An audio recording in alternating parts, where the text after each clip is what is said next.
Hello guys, ඔන්න අද අපි කතා කරන්න යන්නේ මේ Google Analytics ගැන. ඉතින් මගේ blog site එකක් තියෙනවා on blog explore කියලා. ඉතින් ඒකේ Google Analytics එක තාම setup කරලා නැහැ. ඉතින් ඒක setup කරන ගමන් මං හිතුවා ඒත් එක්කම වීඩියෝ එකක් ඔයාලට තරන් ඉන්න ඕනේ කියලා ගන්න දෙයක් තියෙවි කියලා. ඉතින් අපි එහෙනම් වැඩේ පටන් ගමු. කෙලින්ම අපි යමු Google Analytics වලට. Google Analytics කියලා මෙහෙම Google එකේ search කරගන්න. හරි. මෙහෙම search කරාට පස්සේ Google Analytics කියලා ඉතින් result වගේක් එනවා Google Analytics වලට අදාළව. ඉතින් අපි මේ පළවෙනි link එකට ගිහින් බලමු Google Analytics එකේ. හරි. ඉතින් ඔන්න Google Analytics එකේ පළවෙනියටම ආපු result එක click කරාට පස්සේ ආපු page එක තමයි මේ තියෙන්නේ. මේකේ තියෙනවා ඔයාලට පේනවා ඇති get started today කියලා. දැන් මම කලින් setup කරගෙන නැහැ. ඉතින් ඒ හින්දා මම මේ get started today කියන එක තමයි click කරන්නේ. මෙතන මෙයාලා කියලා තියෙන්නේ account name එකක්. හොඳද? ඒ කියන්නේ ඔයා domain name එක දෙන්න එපා. මොකද මේ account එකට මම හිතන්නේ මට මතක විදිහට මේ property අපිට create කරන්න property එකක් වැදගත් වෙන්නේ කියන්නේ සාමාන්‍ය property එකක් add කරන්න එක website එකකට. ඉතින් ඔයා domain name එකක් මෙතන දුන්නොත් එහෙම අපිට හොයාගන්න බෑ. මොකද අපිට එක account එකකින් properties create කරන්න පුළුවන් 2000ක් විතර. ඉතින් ඒක නිසා මෙතනට දෙන්න වෙන නමක් මම දෙනවා මගේ cloudy stack කියන නම. රට මේ වෙන කැමති නමක් දෙන්න. domain name එක දුන්නත් අවුලක් නැහැ, තේරුමක් නැහැ. මොකද මේ එක account එකකින් site 2000ක් විතර add කරන්න පුළුවන්. ඒ නිසා ඉතින් මම ඔය ටික්ස් ටික තියලා එහෙම next කරනවා.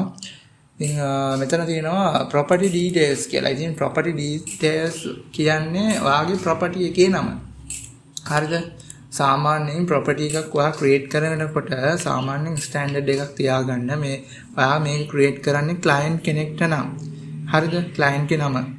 ඊට පස්සේ ඒක create කරපු date එක, ඒකේ domain එකක් තියෙනවා නම් ඒක ඒ පිළිවෙලකට දාගන්න එක හරිම පිළිවෙලයි එතකොට. දැන් මේකට මේ client කෙනෙක් නැහැනේ. ඒ නිසා මගේ නමම මම දානවා. හරිද? මගේ නමම දානවා. ඊට පස්සේ මේක මම create කරන්නේ මගේ domain එක www.onblogexplore.com කියන එක. හරිද? ඉතින් මේකේ මම ආයි dash එකක් ගහගෙන මෙතනට දාගන්නවා මගේ date එක. අද create කරන්නේ 11 වෙනි මාසේ 4 වෙනිදා. ඒ වගේම අවුරුදු තමයි 2023. හරි. ඉතින් ඊළඟ step එක තමයි දීලා තියෙනවා මේ reporting time zone කියලා United States කියලා තියෙන්නේ. ඉතින් United States කියන එක ඔයාලට වෙනස් කරන්න පුළුවන්. බලමු අපේ හරි ශ්‍රී ලංකා කියලා තියෙනවා. standard time එක වැටෙනවා ඔන්න ශ්‍රී ලංකා කියන එකට change කරාට පස්සේ. ඊට පස්සේ තියෙනවා මෙතන currency එක US dollars තියෙනවා. එහෙම නැත්නම් වෙන වාට ඒ කියන්නේ රුපියල් ඇති. හරි ශ්‍රී ලංකා රුපියල් ඇති මෙතන මම දන්නේ මම බලන්න යන්නේ ඒක. හරි US dollars වලින් තියමු. ඊට පස්සේ මෙතන තියෙනවා advanced option කියලා. මේ තියෙන්නේ create a universal analytics property. මෙන්න මේ property එක මෙයාලා කියලා තියෙනවනේ වැඩ කරන්නේ නැහැ. ඒක යාලා අයින් කරා කියලා තියෙන ඉතින් අමුතුවෙන් ආයෙ create කරන එකේ තේරුමක් නැහැ. ඒ හින්දා මම create කරන්නේ නැහැ. next ඊළඟට අපේ business එක මේක මොකක්ද? දැන් මේකේ blog site තියෙනවද දන්නෙත් නැහැ. හරි බලමු වෙන එකක් දාන්න එකට. beauty and fitness, book, business, industrial, computer, electronic, finance, game, health, hobby, home, internet, news ගොඩක් තියෙනවා. ඉතින් people and society කියලා තියෙනවා. science කියලා තියෙනවා, shopping තියෙනවා, sport තියෙනවා, travel තියෙනවා, ගොඩාක් තියෙනවා. මේකේ යට තියෙනවා other business activity කියලා එකකුත්. ඊට news කියන එක ඔයා කරන්නේ blog එක news එකක් නම් ඔයාගේ blog එකක් විතර නෙමෙයි තියන්නේ site වල මේක setup කරනවානේ. මේ මෙතනින් ගැලපෙන මේ වචන කියවෙන්නේ නැහැ. මේ ගැලපෙන කැටගරි එකක් ඔයාලට තෝරගන්න. ඔයා e-commerce එකක් නම් ඒ අදාළ දේවල් business හරි එහෙම වටියක්. ඉතින් මෙතන මගේ එකට ගැලපෙන්නේ සාමාන්‍යයෙන් news කියන එකත් එහෙම ගැලපෙන්නේ නැහැ ලොකුවට. ඉතින් මොකද්ද දෙන්නේ? games තියෙනවා, health තියෙනවා, health hobbies තියෙනවා, hobbies, leisures, home, garden, intern, telecom එහෙම එකකුත් තියෙනවා, job, education, pets real estate reference ඔහොම සෙට් එකක් තියෙනවා. අපි දැමු other business activity කියන එක. ඉතින් business එක small ද medium ද large very large ද කියලා අහන employees ලා නැහැ කෙනා ඉන්නේ small. ඉතින් ඔයාලට මේකේ වාගේ ගැලපෙන එක දාගන්න පුළුවන්. ඊට පස්සේ next කරමු. හරි මේ තියෙන්නේ next කරාට පස්සේ එන set එක. දැන් මේ අපි Google Analytics ඇයි setup කරන්න කියන එක තමයි මෙතනින් අහන්නේ. අපිට මොනවද කරගන්න ඕනේ analyze කරන්න ඕනේ visitors ලා ඒ වගේම attract කරගන්න ඕනේ අලුතෙන් customers ලා. ඔව් ඒක තමයි අපිට කරගන්න ඕනේ. ඉතින් ඔයාගේ brand එකක් මොනවා හරි තියෙනවා නම් මෙතන තව තියෙනවා මේ online sales. ඉතින් ඒව වැඩි කරගන්න ඕනේ. ඒව මේව දාන්න පුළුවන්. ඉතින් මට ඒව නෙමෙයි කරගන්න ඕනේ. මට ඕනේ traffic එක වැඩි කරගන්න විතරයි. ඉතින් මම create කියන එක දෙනවා. මේකත් accept දෙමු. මේවා ඉතින් ඔයාලා කියවනවද මන් දන්නේ මම නම් කියවන්නේ මේ ගොඩක් දේවල් තියෙනවා විස්තර. හරි I accept. හරි මෙතන තියෙනවා මේ platform එක. දැන් අපි Android app එකක්වත් iOS app එකක්වත් නෙමෙයිනේ හදන්න යන්නේ. ඉතින් ඒ හින්දා කෙලින්ම තෝරගන්න web කියන එක. මේ web කියන එක ආවට පස්සේ අපිට stream එකට name එකක් දෙන්න ඕනේ. site එකේ URL එක දෙන්න ඕනේ. ඔහොම එකක් තියෙනවා. එතකොට මම කෙලින්ම යනවා on blog explore කියන එකට. මේකේ මගේ නම මෙහෙමම copy කරගන්නවා. බලමු අපි notepad එකට මේකටම කෙලින්ම දාගමු. මේකේ මේ https කැලේ අයින් කරන්න. මොකද යාලා දීලා තියෙනවා මේක www dot කියන එක add කරගන්න ඕනේ. මේ ඉරි කැලලත් ඕනේ. හරි ඔහොමනේ තියෙන්න ඕනේ. බලන්න cut කරලා. හරි එහෙම තමයි තියෙන්න ඕනේ. එතකොට මම මේකෙම copy එකක් අරගන්නවා. ඔයාගේ SSL අපි හැමෝම දැන් use කරනවානේ HTTP වලින් යන්නේ නැහැ ගොඩක් අය S එක අනිවාර්යෙන් දැන් දානවනේ. ඒ කියන්නේ මෙන්න මේ certificate එක SSL certificate එක ඉතින් මගේ site එකේ tag කරලා තියෙන්නේ හින්දා S එක true තියෙනවා. එතන stream name එක ඔයාලා කැමති නමක් දෙන්න පුළුවන්. මම මේක ලේසියෙන් අඳුර ගන්න පුළුවන් විදියට onblogexplore.com කියලා දෙනවා create stream. ඊට පස්සේ යාලා අපිට දෙනවා මෙන්න මේ වගේ Google measurement ID එකක්. ඉතින් Google measurement ID එකෙන් අපිට පුළුවන් මේක analyze කරලා ඒ report අරගන්න දේවල් කරන්න මේකෙන් තමයි. හරි. ඉතින් මේක දැන් add කරගන්න ඔයාලට ක්‍රම කිහිපයක්ම තියෙනවා. ඔයාලට පුළුවන් ඔයාගේ site එක WordPress site එක ගන්න කෙලින්ම ගියා plugin වලට plugin වල තියෙනවා අරගන්න මේ අවශ්‍ය කරන දේවල් ටික. ඒ කියන්නේ මේක setup කරගන්න ඕනේ Google plugin එක හරහා පුළුවන් කරගන්න. ඉතින් මේ තියෙන install with website builder or CMS. ඉතින් මේ වාගේ මේ තියෙන site kit Google site kit එක හරහා මේ plugin එක හරහා පුළුවන්. එහෙම නැත්නම් වාගේ තියෙන වෙන මොකක් හරි content management system එකක් නම් ඒකෙත් ඒවලත් ඇති මේ තියෙන choose කරනද කියලා.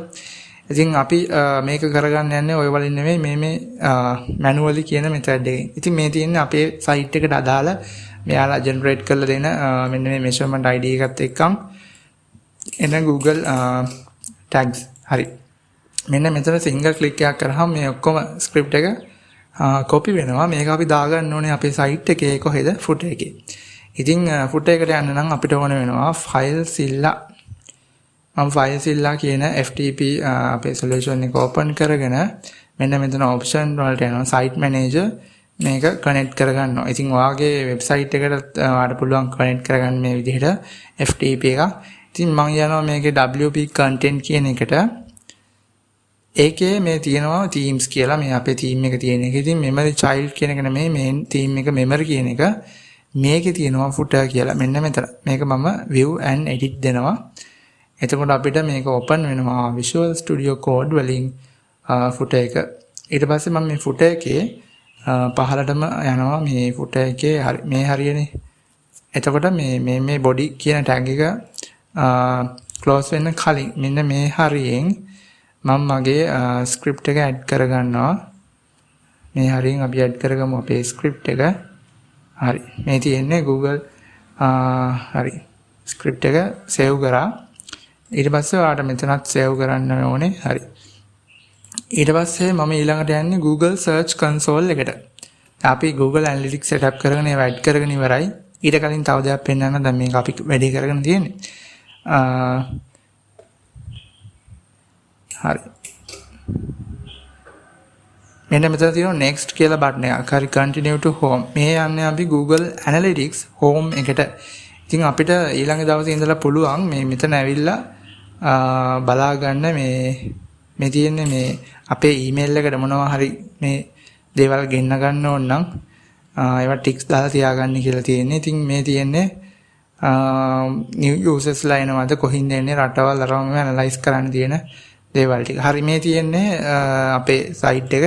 ඉතින් ඔය හදාගත්තේ අපි මේ තියෙන එක මේ තියෙන අපේ මේන් account එක මේ තියෙන්නේ property එක. ඉතින් මේ වගේ දැන් තව මම වාට පෙන්නන්නම් admin ගිහිල්ලා. ඉතින් admin ගියාට පස්සේ අපිට පුළුවන් මේ තව create කරගන්න පුළුවන්. account create කරන්නත් පුළුවන් properties create කරන්නත් පුළුවන්. දැන් account එකක් තියෙන හින්දා ඒ කියන්නේ cloud stack කියලා මම දැම්මේ මේ තියෙන උඩ පොඩි වැඩ cloud stack. ඕක තමයි account එක. තව ඕනනම් accounts create කරන්නත් පුළුවන්. හැබැයි තේරුමක් නැහැ. මොකද මේ cloud stack කියන දැන් අපි create කරගත්ත already create කරගත්ත account එකට අපිට properties දාන්න පුළුවන් 2000ක් හරියටම. ඉතින් website 2000ක්. ඉතින් තේරුමක් නැහැනේ. තවත් අලුතෙන් account create හැබැයි පැටලෙනවා හරි එහෙම මොනවා හරි ප්‍රශ්න තියෙනවා නම් account create කරන්නත් පුළුවන්. ප්‍රශ්නයක්වත් නැහැ ඒකෙත්. මම කියන්නේ ඒ account එකකට 2000ක් දාන්න පුළුවන් properties. හරි. ඉතින් දැන් යන්න ඕනේ Google search console එකට. මම Google එකේ search කරනවා Google search console කියලා. හරි. මේකේ මේ උඩ එන search result එක තියෙනවනේ. එතනට යන්න. මේකේ තියෙනවා බටන් එකක් start now කියලා. ඉතින් මේකේ තියෙනවා අපේ site එක දාන්න මේ domain URL prefix කියන එකෙන් තමයි මම add කරන්නේ.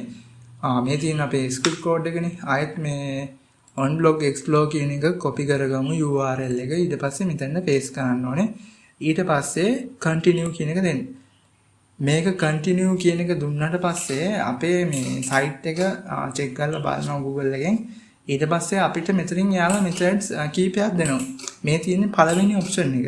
මෙයාලා මේ දෙන verification file එක අපි download කරගන්න ඕනේ. download කරගෙන ඒක මේ FTP එකට add කරගෙන verify කරන්න ඕනේ. එහෙම නැත්නම් මේ method එක සමහරවිට වැඩ කරන්නේ නැති වෙනවා. වැඩ කරන්න එහෙම නැත්නම් කැමති නම් මේ method එක පුළුවන් මේ copy කරලා මේ meta tag එක අපේ header එකකින් දාන්න ඕනේ. කැමති විදිහක්. ඉතින් මම මේ පළවෙනි method එක තෝරගන්නවා. ඉතින් මම downloads වලට ආවට පස්සේ මෙන්න අපිට ඕන කරන ෆයිල් එක download වෙලා තියෙනවා. ඉතින් මම FTP එකේ ඒ ෆයිල් එක add කරගන්න දැන් මම theme folder එකෙන් ආයෙමත් back යනවා. හරි. මෙන්න මෙතන තියෙනවා අපේ htaccess එක. මෙන්න මේ htaccess file තියෙන තැනට අපේ මෙන්න මේ Google verification file එක add කරගන්නවා search console එකේ. ඊට පස්සේ verify කියන එක click කරනවා. හරි ඔන්න අපේ ownership එක verified කියලා වැටුණා. ඊට පස්සේ අපිට properties වලට යන්න පුළුවන්. හරි මෙතන properties වලට ආවට පස්සේ මේ ඇත්තටම මොනවත් නැහැ මෙතන. මොකද මේ add කරා විතරනේ. ඊට පස්සේ ඔයා යන්න ඕනේ මෙන්න මේ site map කියන එකට. site map මොනවත් add කරලා නැහැ. අපි අනිවාර්යෙන් site map එක add කරන්න ඕනේ /site map site map.xml. හරි මේ තියෙන්නේ site map එකේ index එක. ඉතින් ඔයාලට පේනවා post තියෙනවා, page තියෙනවා, categories තියෙනවා, authors ඔහම ගොඩක් තියෙනවා. ඉතින් මෙන්න මේ ටික තමයි අපිට ඕනේ. හරි. site map එකට ගිහිල්ලා දැන් URL එක කලින් ඇවිත් තියෙනවා, slash එකත් ඇවිත් තියෙනවා, site map _index.xml කියන එක submit කරන්න ඕනේ. හරි ඔන්න එහෙනම් ඒ වැඩේ success. ඊළඟ වීඩියෝ එකේදී Bing webmaster tool එක අරගෙන එන්නම්. මේ වීඩියෝ එකෙන් කතා කරේ Google search console එක ඒ වගේම Google analytics එක ගැන. ඉතින් එහෙනම් මේ වීඩියෝ එකෙන් හම්බ වෙනකන් අදට ගිහින් එන්න.